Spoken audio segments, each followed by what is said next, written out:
Does he who created not then know? He is the all-pervading, the all-aware.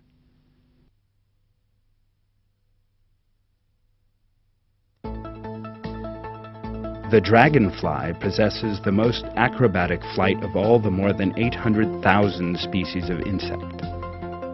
The wings of the dragonfly cannot be folded back on its body. In addition, the way in which the muscles for flight are used in the motion of the wings differs from the rest of insects. The dragonfly has two pairs of wings, one in a forward position with respect to the other.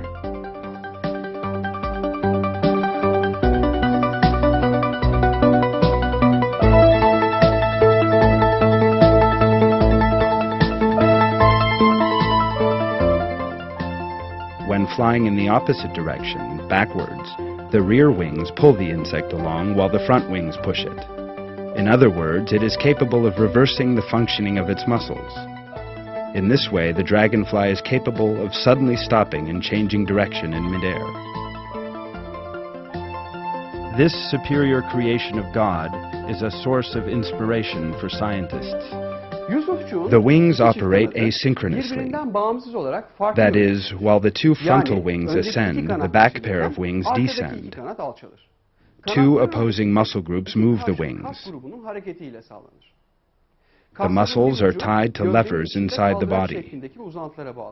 While one group of muscles pulls up a pair of wings by contracting, the other muscle group opens the other pair by refluxing. Helicopters ascend and descend by a similar technique. That is why dragonflies are called the helicopters of the insect world.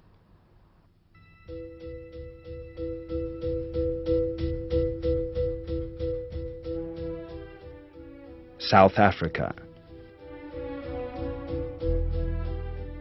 Unproductive soil that stretches for kilometers.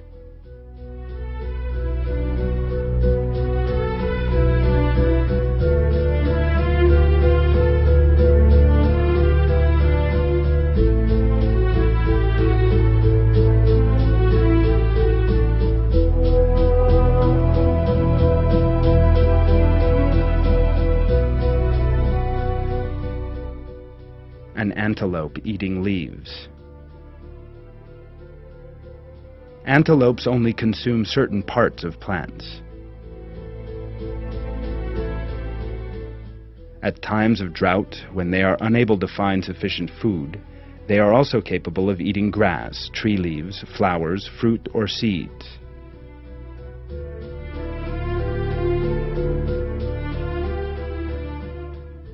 Antelopes are the most flawless runners among all hoofed animals.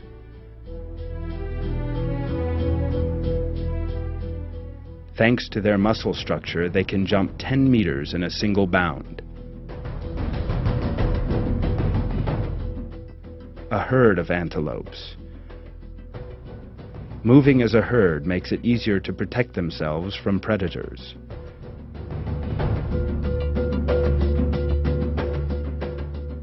As soon as they spot a danger, they begin running and warn one another.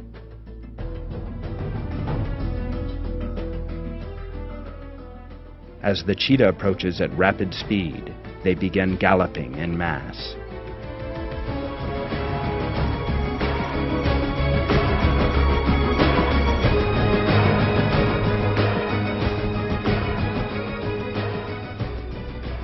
A cloud of dust rises up. That dust cloud makes it harder for the cheetah to discern its prey, and the cheetah fails.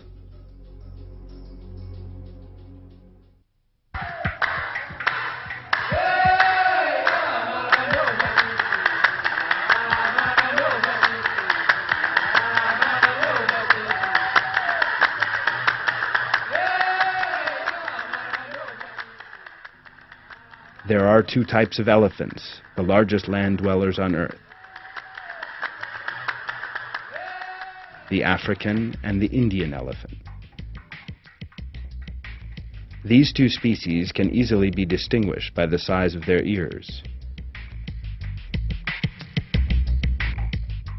African elephants have large ears. This elephant is overheating in the hot African sun.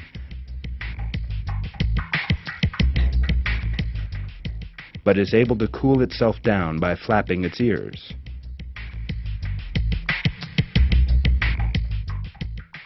This allows it to lower its body temperature by up to 10 degrees Celsius.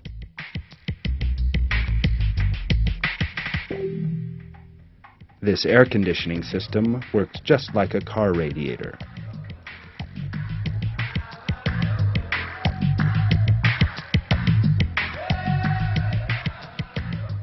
The elephant's body heat is carried to its ears by means of the circulatory system.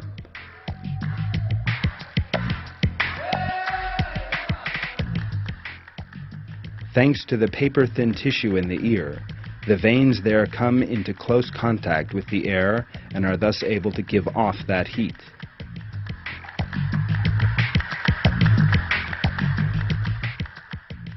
This constant circulation means that a constant cooling takes place in the elephant. It takes a mere 20 minutes for all the elephant's 450 liters of blood to pass through this radiator system and be cooled. The thinness of the ear structure. Have you noticed the way the veins on the ears of elephants can be opened and closed in a controlled manner? The way the ears can be waved like a fan to cool the body down. The blood vessels, heart, and many other factors comprise the key elements of this system.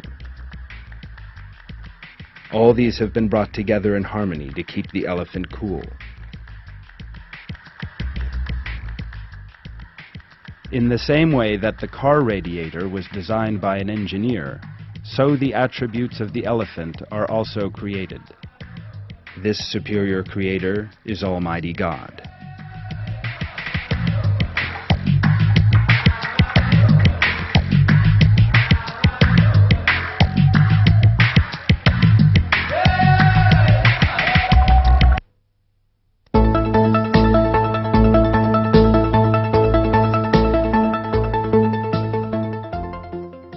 Few of the best-known species of birds possess the same flying ability as the sparrow.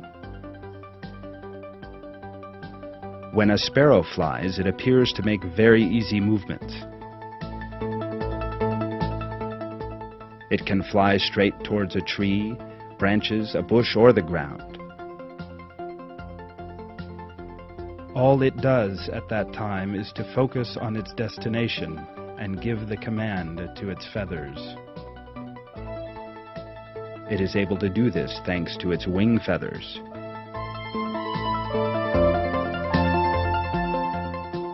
If caught by a mild breeze in flight, it can turn, raise, or lower them.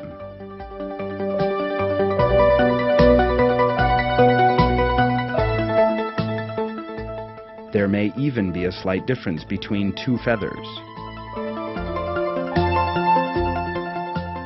Compared with steel of the same weight, these feathers are one of the strongest of materials. The theory of evolution, which maintains that birds evolved from reptiles, is unable to account for the enormous differences between these two classes. Feathers, which are totally unique to birds, are just one of the features that represent an unbridgeable gap between birds and reptiles.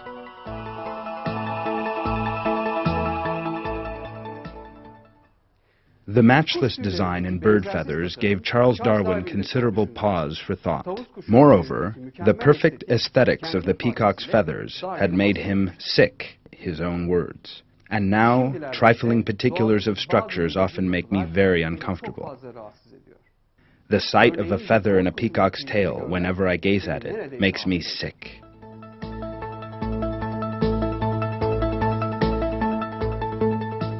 Not only feathers, but also other bodily features of birds are far too complex to be explained in terms of any evolutionary process. For example, birds' bones are hollow. This means that birds are very light and can fly with ease.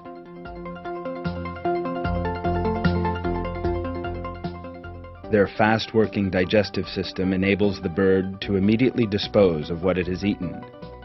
Thus, digested food does not constitute added weight during flight.